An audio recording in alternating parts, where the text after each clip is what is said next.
Speaking of political correctness, I don't know if you guys heard this news from the baseball world. The Cleveland Indians decided they would take the racist cartoon logo off of their baseball caps. The Indians decided that they're going to do that starting in 2019.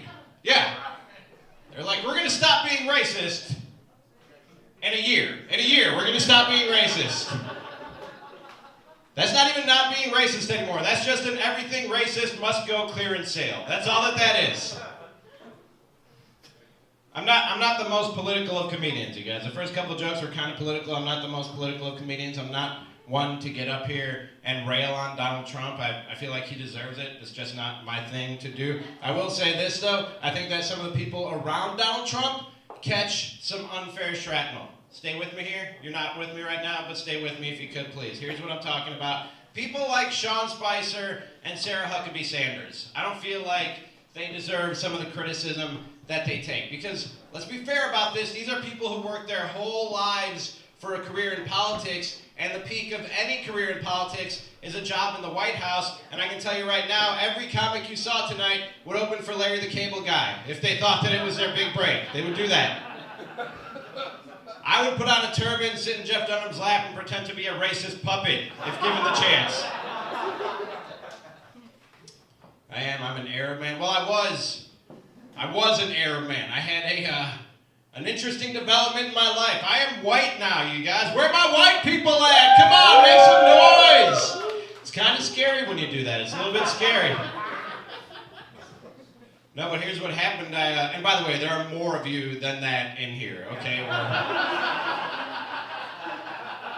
We're in the basement of the Grand Avenue Mall. It's almost all of you. But no, here's what happened. I had a birthday recently. I went to go get a new driver's license, and when I filled out the form and I got to the part about ethnicity, I wrote in Middle Eastern, because that's what I thought I was. Until I got to the counter where there was a lady who would input all my information into the computer, and when she got to the ethnicity part, she looked at me and she was like, what do you want me to put down for ethnicity? Because I don't have a box here to check for what you wrote down. And like there was this weird, awkward silence for a second, because the only thought that ran through my head was, we don't have a fucking box to check? How do we not have a fucking box to check? Like, are you not scared of us enough yet to give us a fucking box to check? How many buildings does a motherfucker gotta blow up in this bitch to get a fucking box to check?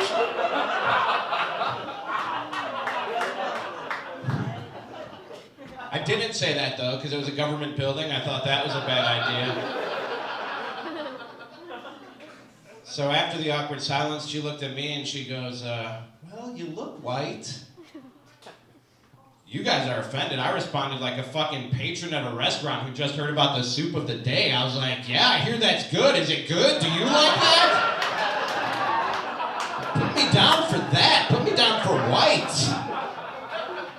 Credit score went up 20 points, 2 job offers that day, and here I am in a secret society in the basement of the Grand Avenue fucking mall, you guys. Yes! Worked out. Not long after that, I'm pretty sure I was the victim of racial profiling. Here's what happened there. A friend of mine owed me some money. We weren't going to see each other for a while. So he was like, you have PayPal? I was like, no, but I hear it's quick, easy, and convenient. Let me sign up. So I did, and they froze my account immediately. Immediately froze my account, and they asked me for like proof of ID. They wanted a picture of a piece of mail with my address on it. Sent all that to them. Still, account was locked. So I'm on the phone with this dude from PayPal for like 10 minutes. Finally, I reach a point of frustration. I say something stupid. I was like, God, what the fuck? Am I on some kind of watch list or something? Awkward silence again. This is a recurring trend in my life. And then the guy, he says to me, why would you say that? I was like, I don't know, man. I have a very Arab-sounding name. I'm very frustrated. I was just making a joke. And he goes, well, all I can tell you is that it's not us asking you for this. It's the government.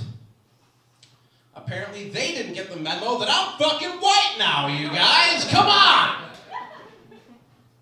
So I looked into it. I was like, why would the government put me on a watch list or freeze my PayPal account? That doesn't make sense. So I looked into it a little bit. Turns out I share the same exact name, first and last name, exact same spelling as a Saudi billionaire who's funding the Assad regime in Syria, a murderous, genocidal dictatorship. But here's my question to PayPal and the government. If I'm a Saudi billionaire who's funding the Assad regime in Syria, why do I need $100 fucking bucks from a part-time comic, part-time photographer living on the north side of Milwaukee? Do your research.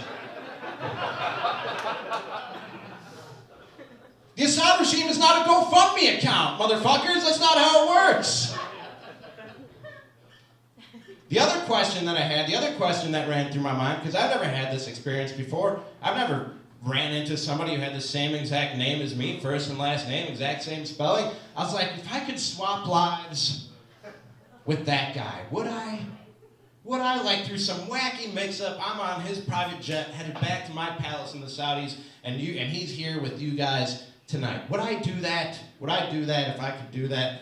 And on the one hand, no, because I'd be known as like a guy who funded a murderous, genocidal Middle Eastern dictatorship. But on the other hand, I would be able to afford to fund a murderous, genocidal Middle Eastern dictatorship, you guys. And that's fucking baller. That's baller, okay? That's more baller than anything that's ever been on a rap album. That's all I'm saying. Ted Perry gets it, you guys. I shouldn't have pointed out that he was. He's a good man, he is. I got how much time do I got left here? I got like a 3-minute story. Do I got time for a 3-minute story? Are you about? All right, cool, you go. I have a dog. We have dog lovers in the house. Any dog owners, dog lovers? Okay.